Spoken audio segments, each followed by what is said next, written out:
Buenas tardes, bienvenidos a mi sillón bíblico. A partir de esta semana, cada semana en torno al viernes, sábado, domingo, si no puedo antes, subiré esta pequeña meditación, esta pequeña charla sobre las lecturas bíblicas de la misa del domingo. Es algo que yo vengo realizando en la parroquia a la que pertenezco y en la que trabajo como laico. Y me gustaría extenderlo también al público habitual del Testigo Fiel y a todo aquel que quiera participar.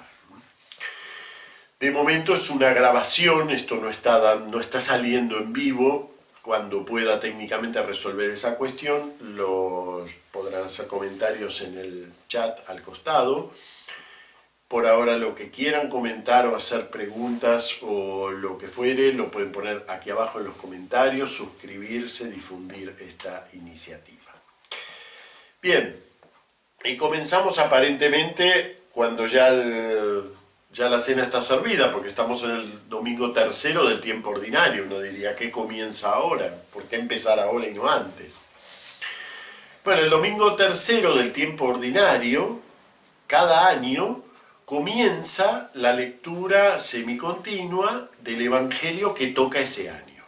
Los Evangelios están en un ciclo de 3 años. Los años llamados A son el Evangelio de San Mateo, en el B es el Evangelio de San Marcos y en el C, que es es el Evangelio de San Lucas.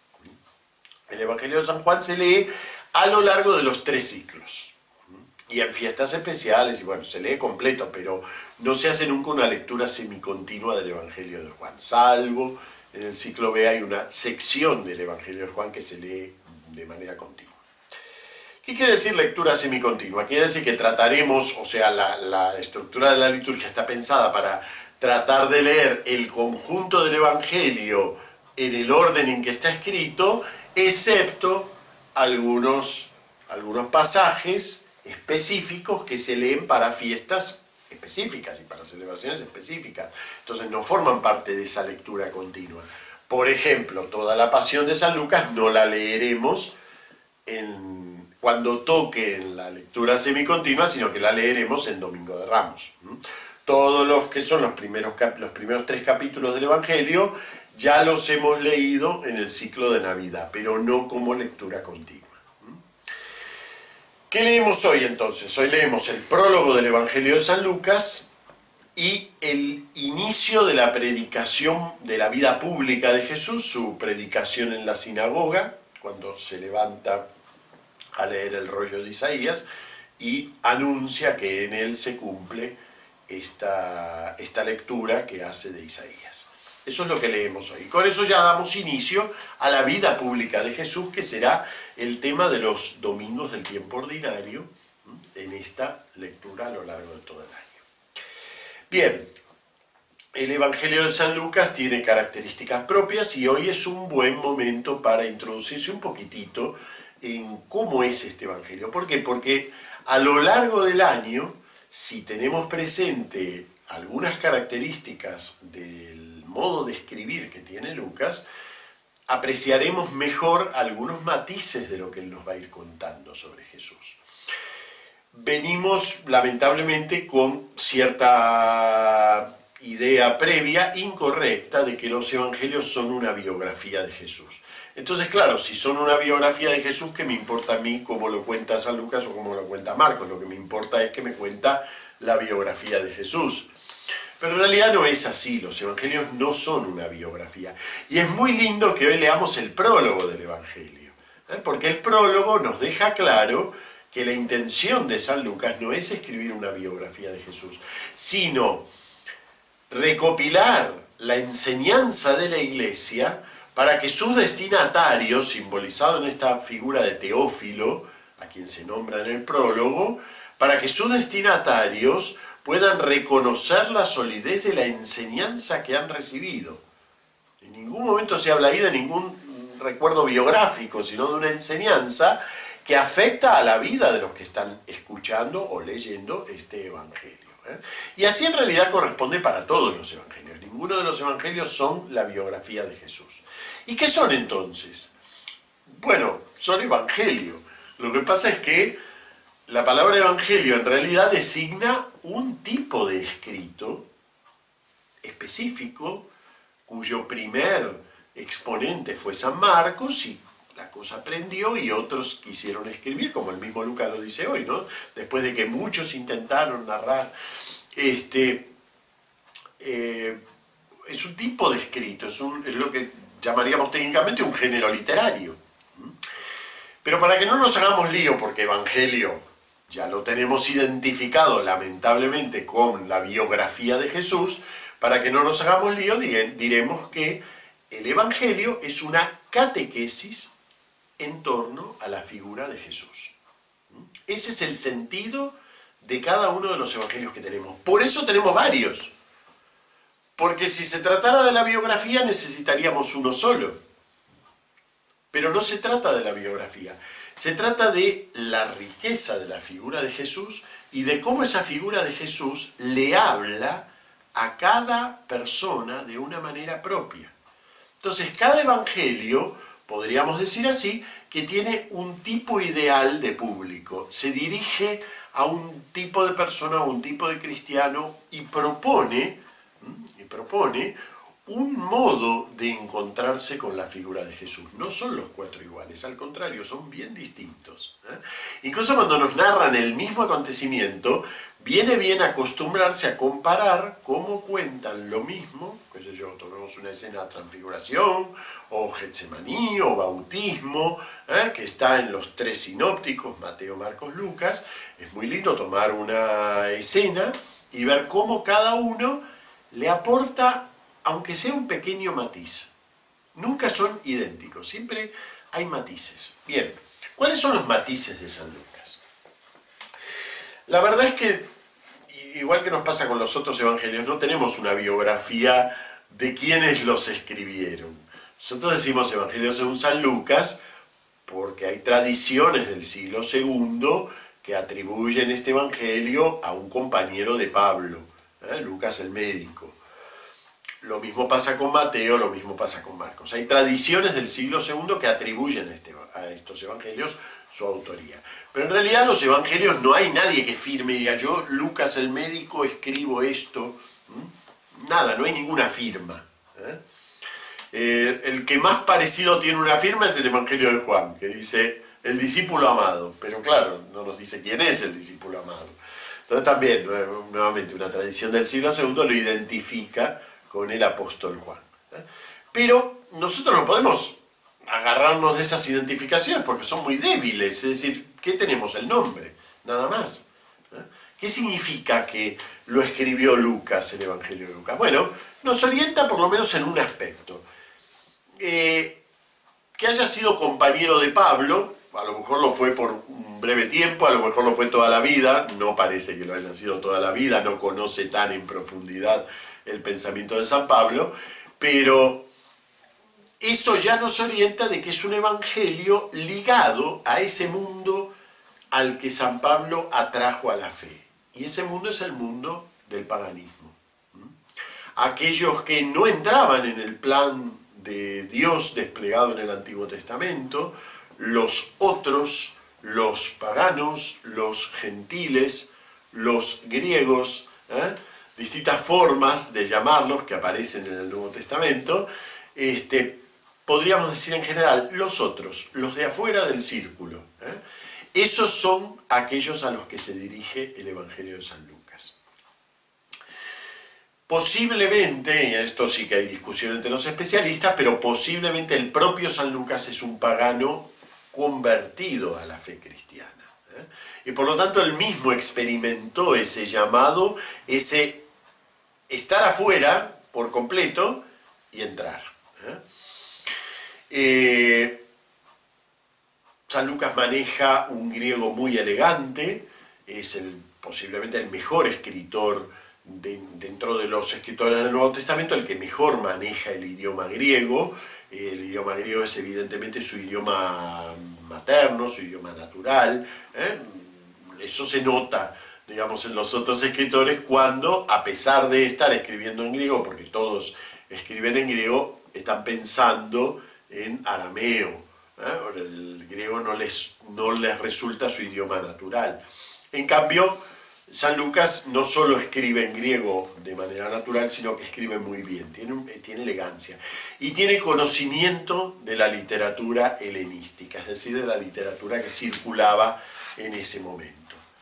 San Lucas conoce cómo se escribe, cuál es el gusto de la gente al recibir esas lecturas. Y su Evangelio es reflejo de eso, realmente está muy bien escrito. Es una obra en dos partes. Nosotros los tenemos separados, lamentablemente, y hablamos de Evangelio según San Lucas y Hechos de los Apóstoles como si fuera otra cosa. Pero en realidad Hechos de los Apóstoles en el plan de San Lucas, Hechos de los Apóstoles es la segunda parte del Evangelio.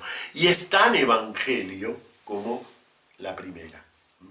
¿Qué quiere decir esto? Que en la primera el Espíritu lo lleva a Jesús a realizar su obra, y en la segunda el Espíritu lleva a su iglesia a realizar la obra de Jesús en el mundo. Pero siempre hay una unidad, podríamos decir, de plan dentro de este Evangelio. Entonces, aunque por motivos históricos tenemos separado el Evangelio de Hechos, no conviene tenerlo mentalmente separado, sino pensarlo como un gran friso que va desde la Galilea de inicios de Jesús hasta la Roma, el confín del mundo, a los que el Espíritu va llevando a su iglesia. El medio de eso, de ese desplazamiento, Galilea-Roma, el medio lo constituye Jerusalén. Jesús va yendo hacia Jerusalén y de Jerusalén sale su iglesia y va yendo hasta el confín del mundo. Es un marco geográfico muy sólido y es ese el entramado de su lectura, incluyendo en el medio un episodio muy desarrollado del gran viaje de Jesús a Jerusalén. Dentro de los temas de San Lucas hay que destacar un primer gran tema que precisamente se presenta ya hoy en la lectura, que es el año de gracia del Señor. Jesús es la gracia de Dios hecha presente sin condiciones. Que en otros evangelios se presenta un poco la cosa de otra manera, por supuesto. Cada catequesis de la iglesia inicial ha hecho el acento en una cosa distinta. En el caso de San Lucas, el acento está puesto en que esa gracia desplegada por Dios a través de su Hijo Jesús actúa en el mundo sin condiciones. ¿Y qué quiere decir sin condiciones? Quiere decir que esa gracia ha venido a perdonar. El perdón totalmente gratuito, es prácticamente el tema dominante del Evangelio de San Lucas. Ese perdón lleva a una conversión, pero es el perdón el primer paso. Como nos pasa con la parábola del hijo pródigo, como nos pasa con la moneda perdida, como nos pasa con la oveja perdida. Fíjense que son textos que son específicos de San Lucas, no los encontramos en los otros evangelios. No quiere decir que en los otros evangelios no esté el perdón gratuito de Dios, sí, claro que lo está. Pero el acento general de San Lucas es este, simbolizado en esa expresión que se usa precisamente hoy, a proclamar el año de gracia del Señor. Hay algo muy interesante, que es que la cita de Isaías, tal como la refleja el Evangelio de Lucas, en realidad, si vamos al texto de Isaías que está citando, en realidad la cita termina una frasecita después. Dice, me ha enviado a anunciar la buena noticia, esto, lo otro, a proclamar el año de gracia del Señor y el día de la venganza de nuestro Dios. Así termina el texto de Isaías, ese texto que cita hoy. Y sin embargo, San Lucas le ha quitado esa última frase. No lo pone a Jesús leyendo todo el texto, de que si es el texto que tocó en la sinagoga, seguro que tocó entero. Sin embargo, San Lucas quita esa última frase. ¿Y por qué la quita? Precisamente porque entiende que verdaderamente el cumplimiento de la profecía está en esa apertura total de Dios a este hombre herido que necesita de su gracia. Entonces ese es el tema dominante. Luego, como tema dominante, nos lleva a otro, que es el tema del Espíritu Santo. El Espíritu Santo domina el panorama de esta gracia que se derrama sobre el mundo. Desde el principio todo ocurre conducido explícitamente por el Espíritu. Tan explícitamente que el Evangelio de San Lucas es muy concreto en sus imágenes para referirse, por ejemplo, al Espíritu Santo, ¿no? Todos tenemos el recuerdo, hemos celebrado hace 2 semanas Bautismo del Señor, esa frasecita de San Lucas, el Espíritu Santo bajó en forma corporal de paloma. Ese agregado en forma corporal no está en ninguno de los otros evangelios. San Marcos había introducido esto del vuelo de la paloma, que posiblemente en San Marcos quería decir que el Espíritu Santo descendía como paloma, en el sentido en que descendía así súbitamente. Vieron cómo bajan las palomas en un parque, ¿no? Que están ahí haciendo ese pequeño vuelito rasante y ¡rum!, se tiran al suelo a comerse el maíz. Bueno, pues eso era, posiblemente esa es la imagen que quiso dar San Marcos. No porque el Espíritu Santo se pareciera a una paloma que vuela, sino porque baja súbitamente sobre Jesús. Posiblemente ese es el sentido del pasaje en San Marcos, que es quien inspira la lectura que hacen Mateo y Lucas. Ahora bien, San Lucas le interesa mostrar que el Espíritu Santo es una realidad muy concreta, que la podemos incluso, el cristiano tiene que visualizarla, tiene que tenerla a mano, ahí a la mano para tomarla, ¿no? Entonces nos va a decir, bajó el Espíritu Santo en forma corporal de paloma. ¿Ven? Ese es otro rasgo de San Lucas. Luego tendremos las llamas de fuego con las que baja el Espíritu, ¿no? Siempre San Lucas enfatiza el aspecto no físico, sino el aspecto visual de las imágenes que trae. El aspecto visual. Hay, todos recordaremos en Getsemaní también, ¿no? Cuando Jesús, su sudor se hace espeso como gotas de sangre y caen al suelo. Eso también es específico de San Lucas, ¿no? Aunque bueno, en esa frase en particular está discutido si pertenece o no pertenece al texto original, pero aunque no perteneciera está muy bien puesta, es decir, si alguien lo agregó, que no pertenezca al texto original, si alguien lo agregó, lo ha hecho comprendiendo realmente cómo escribe San Lucas, ¿no? Porque San Lucas escribe así, concreto, visualmente, le habla a la imaginación más viva del lector. Bien, esto es un panorama, hay mucho más para señalar. Me gustaría sí que tengamos presente la estrecha unión que tiene el texto del Evangelio de hoy con la primera lectura, la de Nehemías. Esa lectura nos habla del año 400, un poco más, cuando se promulga la ley, lo que nosotros llamamos el Pentateuco, Génesis, Éxodo, Levítico, Números, Deuteronomio. En la Biblia judía se llama la ley, la Torá.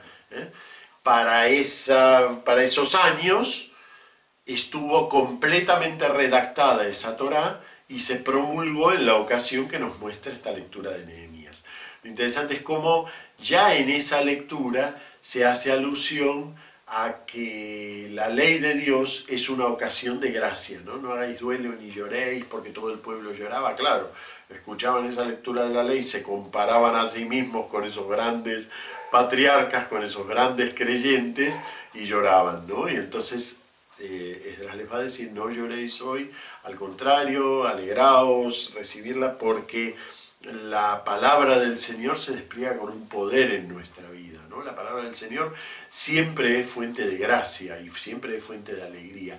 Entonces, incluso esto que corresponde al Antiguo Testamento ya va preparando el camino para ese momento en el cual Jesús diga, esta palabra de gracia se ha cumplido hoy.